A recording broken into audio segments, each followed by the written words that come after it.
Assalamualaikum warahmatullahi wabarakatuh. Semangat pagi, sehat walafiat, alhamdulillah. Bagaimana anak-anakku kabar kalian pada pagi hari ini? Semoga kita semua senantiasa dalam keadaan sehat walafiat, senantiasa dalam lindungan Allah Subhanahu wa taala, dan juga senantiasa dalam curahan kasih sayangnya. Amin amin ya rabbal alamin. Baiklah, sebelum kita memulai pembelajaran kita pada pagi hari ini, di mana kita masih dalam rangka pembelajaran jarak jauh, Bapak kembali mengingatkan kepada kalian untuk melaksanakan protokol pembelajaran jarak jauh, yaitu yang pertama, kalian agar tetap untuk belajar di rumah, dan juga jangan lupa untuk melaksanakan atau menunaikan sholat 5 waktu, dan juga tentunya berzikir kepada Allah Subhanahu wa taala. Dan jangan lupa untuk senantiasa membantu orang tua, dan juga jika kalian ingin keluar rumah, jangan lupa untuk menggunakan masker dan juga cuci tangan sebelum dan setelah beraktivitas. Baiklah, sebelum kita memulai pembelajaran kita pada pagi hari ini, mari kita berdoa, kita bermunajat kepada Allah Subhanahu wa taala dengan membaca surat Al-Fatihah. Mudah-mudahan kita semua senantiasa diberikan perlindungan oleh Allah Subhanahu wa taala dalam nikmat sehat walafiat, berkah panjang umur, dan mudah-mudahan kita selalu diberikan rahmat dan hidayah dari Allah Subhanahu wa taala. Dan semoga pembelajaran kita pada pagi hari ini diberikan ridho dan juga kebermanfaatan bagi kita di dunia dan akhirat. Ala hadhihi niyah wa ala kulli niyatin shalihah wa li anfusina wa li hazatina wa li ridai ta'ala fid dunya wal akhirah. Wa ila hadratin Nabi al-Mustafa Muhammadin sallallahu alaihi wasallam. Sayulillahi lahumul Fatihah. A'udzu billahi minasyaitonir rajim. Bismillahirrahmanirrahim. Alhamdulillahi rabbil alamin. Ar-Rahmanir Rahim. Maliki yaumiddin. Iyyaka na'budu wa iyyaka nasta'in. Ihdinas siratal mustaqim. Siratal ladzina an'amta 'alaihim ghairil maghdubi 'alaihim waladdallin. Amin amin ya rabbal alamin. Baiklah, kita lanjut pembelajaran kita dengan menyaksikan video dari Bapak berikut ini. Selamat menyaksikan. Bismillahirrahmanirrahim. Rabbi zidni ilman warzuqni fahman. Nah adik, dalam video pembelajaran ini kita akan membahas tentang kisah keteladanan Nabi Ilyas alaihi salam. Kalian sudah siap? Mari kita simak kisah keteladanannya.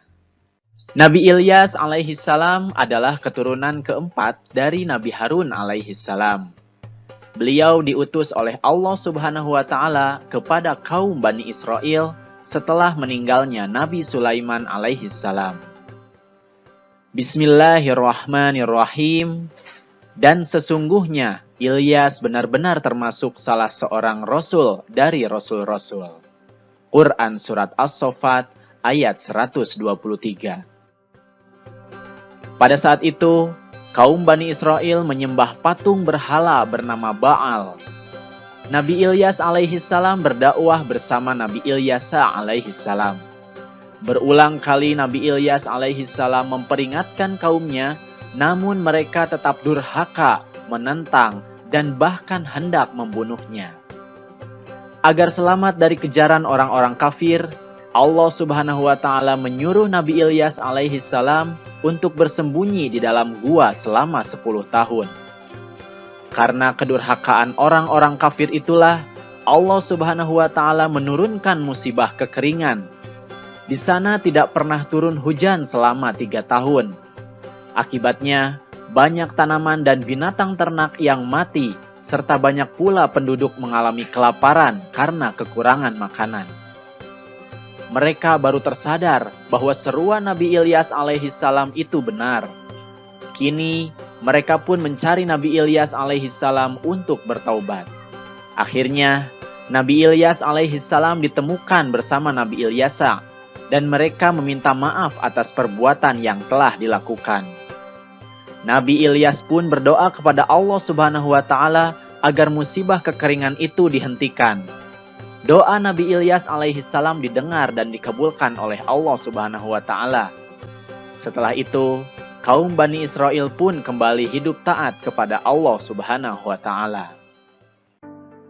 Nah, dalam kisah keteladanan tadi, kita bisa mengambil hikmah bahwa yang pertama, kita harus senantiasa bersabar dalam menghadapi cobaan. Sebagaimana Nabi Ilyas alaihissalam yang senantiasa sabar menghadapi umatnya yang durhaka. Beliau pun tidak pernah berhenti mengajak kepada kebaikan. Kemudian yang kedua, kita harus senantiasa berdoa kepada Allah Subhanahu wa Ta'ala, karena Allah adalah tempat kita meminta. Sebagaimana Nabi Ilyas alaihissalam yang selalu berdoa untuk keselamatan umatnya. Kemudian yang ketiga, kita harus senantiasa taat kepada Allah, karena bagi umat manusia yang durhaka, Allah akan menurunkan malapetaka atau siksaan. Dalam video pembelajaran kali ini, kita akan membahas tentang kisah keteladanan Nabi Ilyas alaihissalam. Kalian sudah siap? Mari kita simak kisah keteladanannya. Nabi Ilyas alaihissalam adalah keponakan Nabi Ilyas alaihissalam. Ada juga yang menyebutkan bahwa beliau adalah murid Nabi Ilyas alaihissalam. Pada waktu kecil, Nabi Ilyas pernah sakit dan disembuhkan oleh Nabi Ilyas alaihissalam. Oleh karena itu, Nabi Ilyas mengikuti Nabi Ilyas untuk berdakwah kepada kaum Bani Israel. Beliau pernah bersembunyi bersama Nabi Ilyas alaihissalam di dalam gua daerah gunung untuk menghindari bala tentara Raja Ba'labak. Setelah Nabi Ilyas alaihissalam meninggal dunia, Nabi Ilyas menggantikannya dalam mengurusi kaumnya.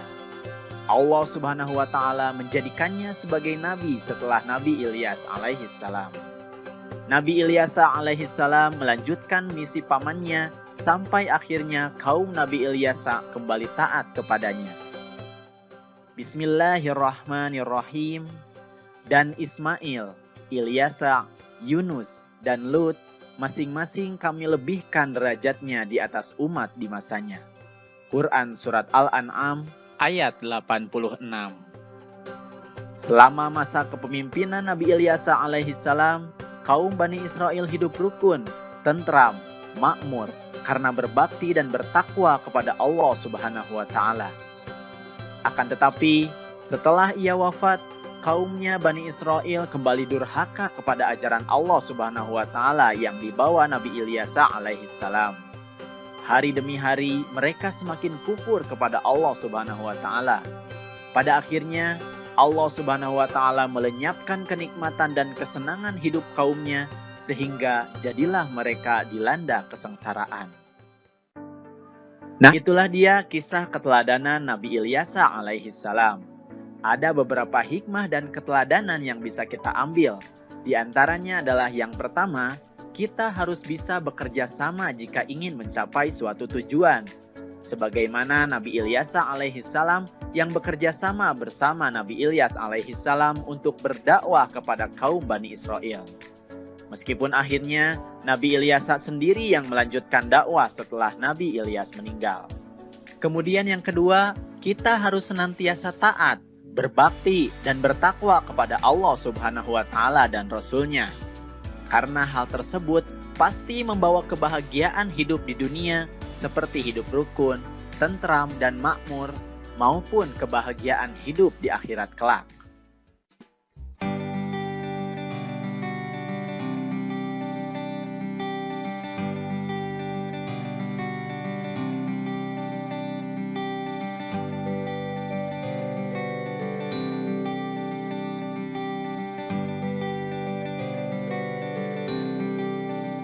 Itulah dia kisah keteladanan Nabi Ilyas alaihissalam. Semoga kalian bisa memahami dan juga bisa menceritakan kisah keteladanan Nabi Ilyas alaihissalam. Terima kasih atas perhatiannya dan mohon maaf apabila ada kesalahan. Billahi taufiq wal hidayah. Wassalamualaikum warahmatullahi wabarakatuh.